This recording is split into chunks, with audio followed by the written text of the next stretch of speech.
Today's video is brought to you by Flashforge. Hi, I'm John, and this is the Flashforge Creator 5 3D printer. And today I'm going to try to make a Shenron wall bust like this creator did on Instagram, even though I've never used a filament printer before, aside from a few test prints I did for my kids. This printer is fully capable with 4 tool heads that can print multiple colors and materials in one print with less waste than the competitors. And while today's project is not a multicolor print, you'll see that it's incredibly fast and the print quality is awesome. And if you're inspired to grab one after watching today's video, you can use my discount codes to save $30 on either the Creator 5 or Creator 5 Pro, linked in the description and the pinned comments. Alrighty, let's get started. I didn't know how to cut parts in their software Flash Studio yet, so what I did was I maximized the size of the model to fit on a 256mm bed. Since this was going to be a wall bust, I didn't need all of this neck on the original model, so after I scaled it up, I cut it to around here, figuring it would be sufficient. If only I knew. Alright, here is the head print. Maybe it's because of the printer settings and the texture on the model itself, which scaled up quite nicely, but there aren't a lot of noticeable layer lines, except for this little bit here on the fins, which is an easy fix. I pulled out the rotary tool and sanded it down.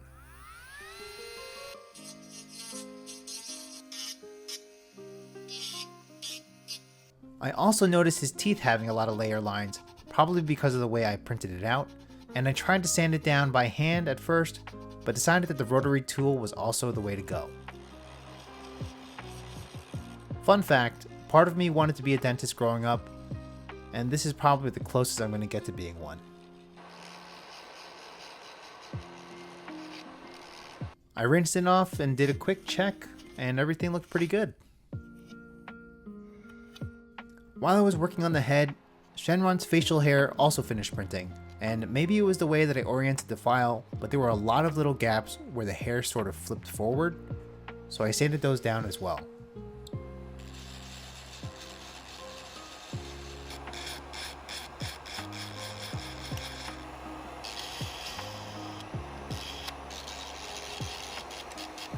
Since I had some success using some UV putty on my Super Saiyan 3 Gogeta custom, I decided it was good to use on the small holes in the hair pieces.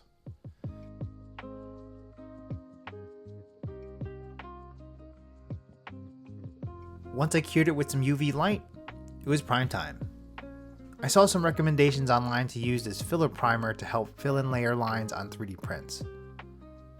Even though they aren't very visible, I did notice when painting in my daughter's Bulbasaur that at certain angles, the filament color still shone through, so I wanted to avoid that as much as possible.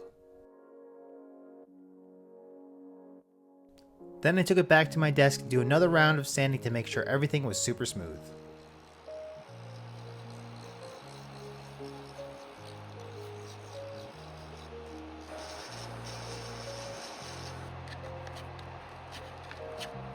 And I guess it's prime time again.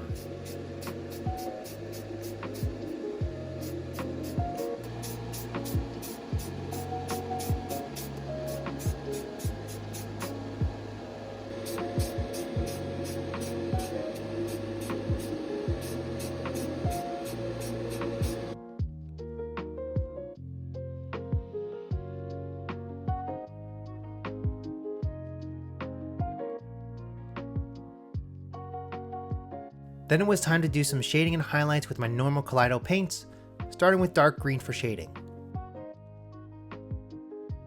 I have to say that it's pretty refreshing to paint a model this big, as I'm able to get some extra detailed shading that I don't think would come through as nicely on a smaller size.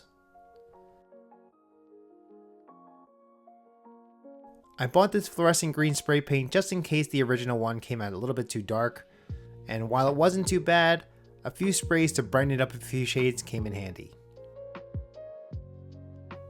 Then I followed through with one extra layer of highlights with some yellow-green Kaleido paint. After masking off the green areas, I proceeded to do the same spray paint base coat on the insides of his neck and jawline. The only yellow spray paint they had at the hardware store was a bright yellow, so I pared it down using some brown and golden tones for the shading, and a creamy yellow and white for the highlights. Actually pretty similar to how I do Super Saiyan hair. Then I reprimed the inside of the mouth to neutralize the colors. Then I added some purple red to his throat and the roof of his mouth, and as a shading layer to his tongue, to which I gave a nice blending layer of pink right afterwards.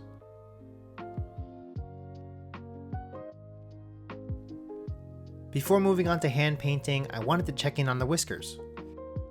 Since they were so long, they wouldn't fit on the print bed, and I constantly had to adjust the sizes of my cuts, especially on the left whisker, since my prints kept failing like this.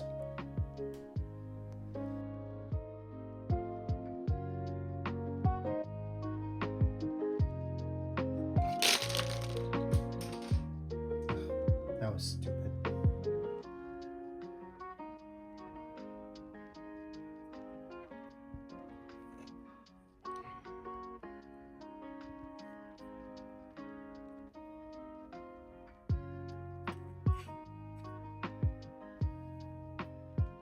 I had to do some major sanding on some uneven print surfaces since I oriented them flat to make sure the print came out successfully.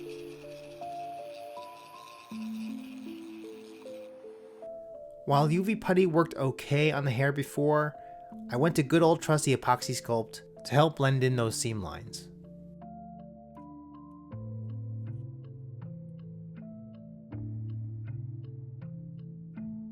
I also turned to a newer trusty wood filler to help fill in any gaps in the areas that I sanded in earlier.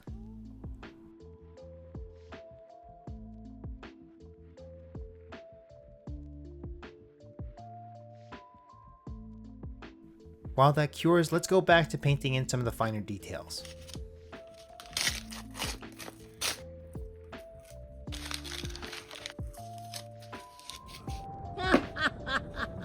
Hello, monkeys!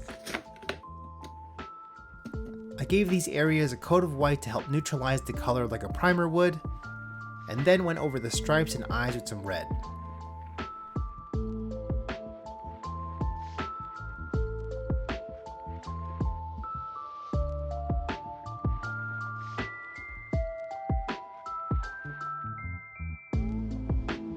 Then I did the same approach with his gums, except using pink to color them in.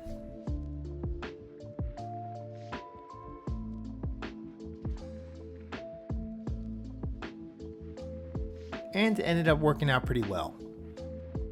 So I brought it back to the airbrush booth to give it a little bit of red shading. The antenna ended up curing at this time, so I decided to do a fit check. It turns out that the neck that I printed is just a bit too short. I panicked at first because printing another neck that would be long enough would take me at least another 35 hours, which is a no-go. But after thinking about it for a little bit longer, I realized that I can reposition the PLA with some heat. So I pulled out the heat gun.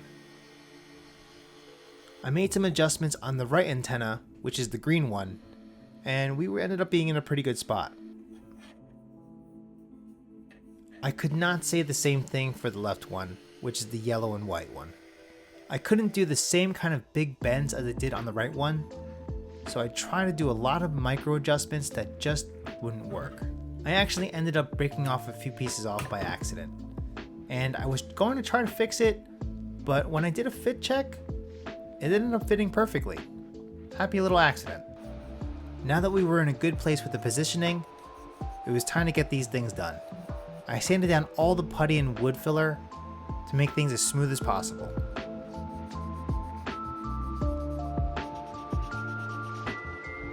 Then I used a filler primer to fill in any other small gaps, and spray painted it with some fluorescent green.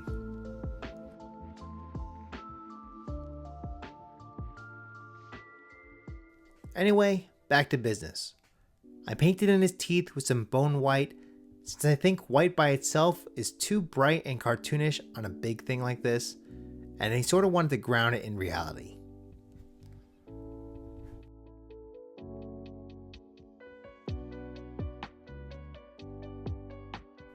However, I did add some white highlights to it just to give it a little bit of extra pop. Coming down to the home stretch, I gave the entire bust a matte clear coat to protect the paint.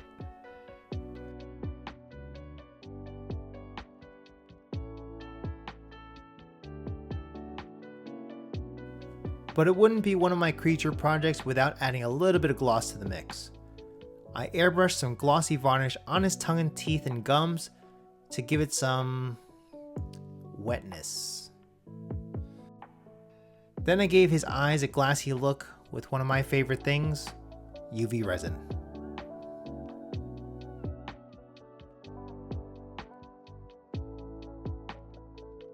And finally, the last thing we had to do is actually mount this thing to the wall.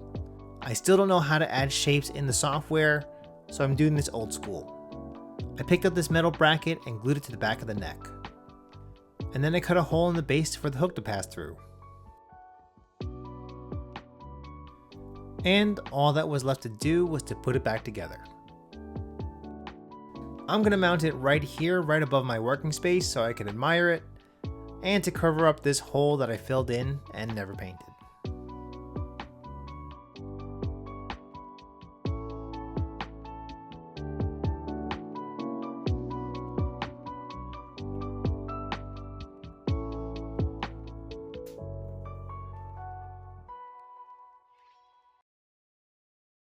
Come, say your wish. Ask for anything.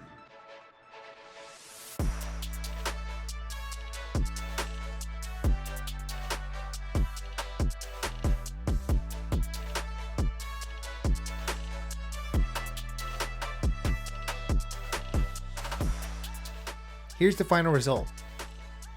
Can you imagine this was only my third print? There's a ton of potential here, and this is just the beginning. Let me know what you think in the comments. Huge thanks to Flashforge for sponsoring today's video. If you want to grab a Creator 5 or Creator 5 Pro, which I highly recommend, check the description and the pinned comment below. Thanks to Rifty Beats for the music, and of course, thanks to all my members. You can join my membership to get the latest and greatest of what I'm working on and to support the channel directly. Everything I used in this video is linked in the description. If you buy anything through those links, it'll help support the channel without any additional cost from you. And if you liked my work, you know what to do. Leave a like, leave a comment, subscribe, and hit the notification bell so you know when the next one's going to come out. Thanks for watching. See you next time.